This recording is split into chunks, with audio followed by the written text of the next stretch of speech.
Cowboys and Niners right now. Joining us on the good old hotline, as we call it, the Folsom Lake Honda hotline. Folsom Lake Honda, your one-stop Honda shop, is Michael Gehlken from the Dallas Morning News. Michael, thank you for the time. It is much appreciated, my friend.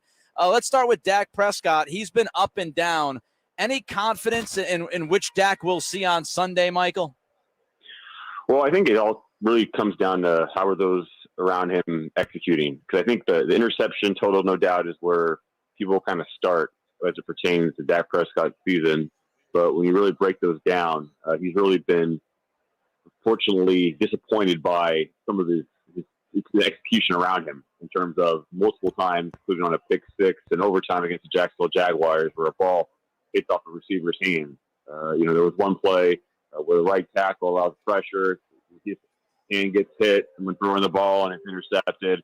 Other times where receivers don't cross the safety's face, and it's intercepted. So I think Dak Prescott has played better and with more consistency than maybe the number of interceptions would suggest.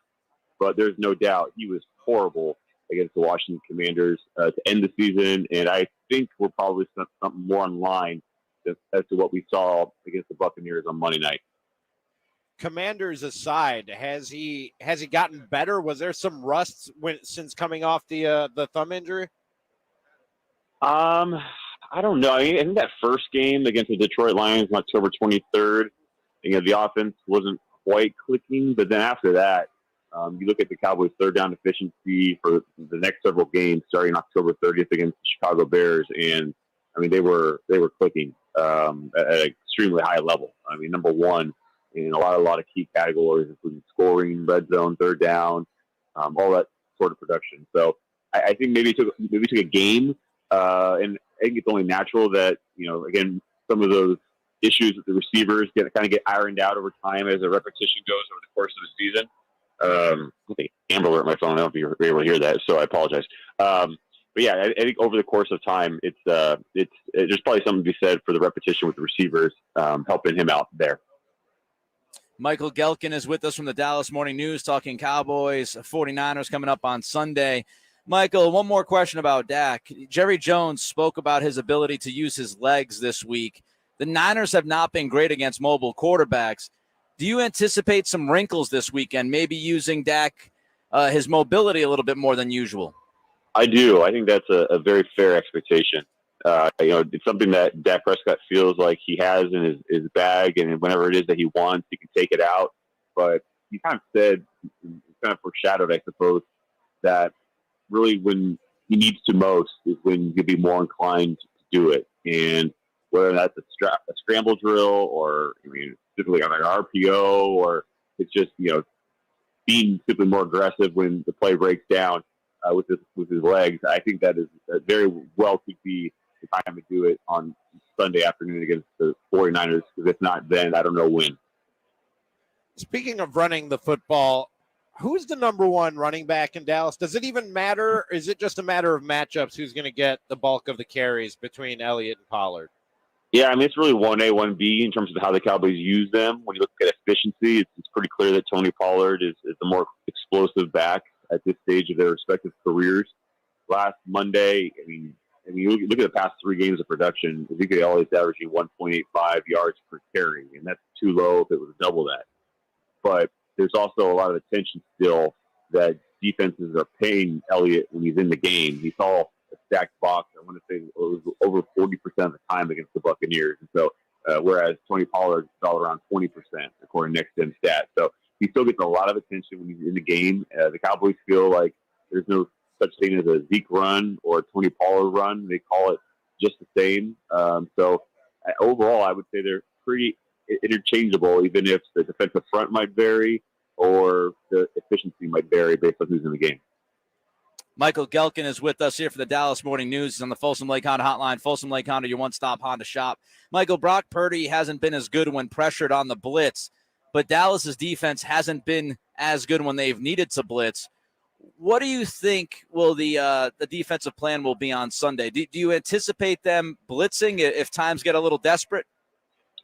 I think so. I think you're going to see a lot of exotic looks out of Dan Quinn. He's going to disguise things. Brock Purdy might think one thing is coming, but because they're going to show him that, but another thing will. It's a really drastic juxtaposition between these two first playoff games for the Cowboys, where their first one, they're going up against Father Time and Tom Brady, and he's seen everything over the course of his career.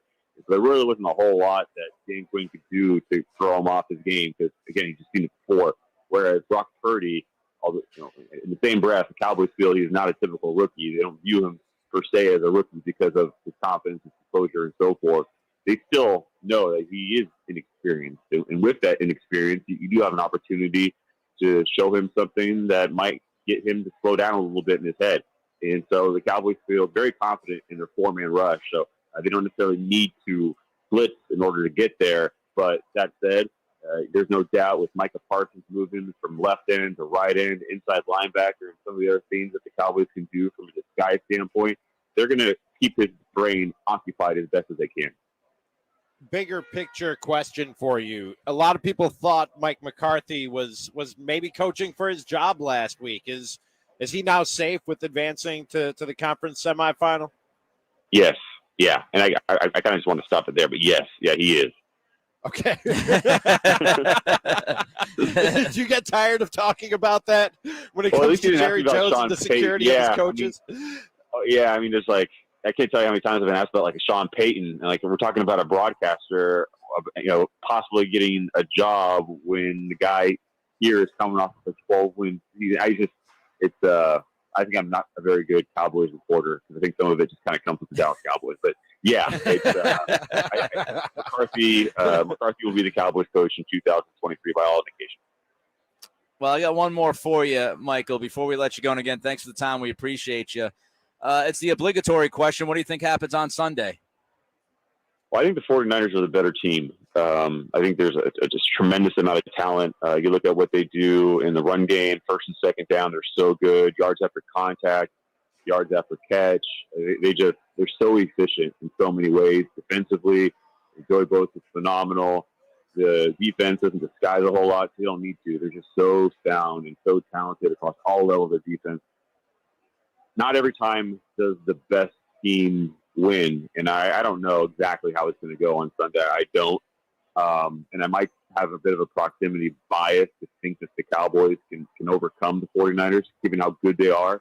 But there's something different mentally right now about this team than there was certainly last year when these teams met and the Cowboys were bounced one and done in the postseason at home.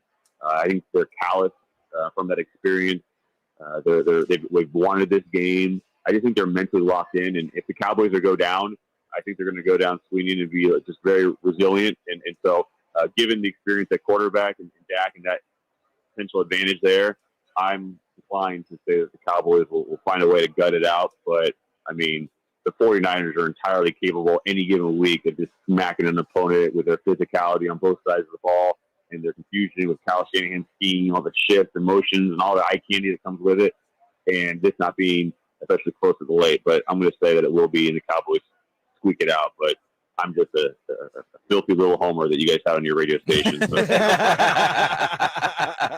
Michael, man, we always love catching up with you. We appreciate your time. Hopefully we have a great game on Sunday. Be well, be safe traveling. You bet, guys. Have a good one. Thank you. There goes Michael Gehlken from the Dallas Morning News. He was on the Folsom Lake Honda hotline. Folsom Lake Honda, your one-stop Honda shop.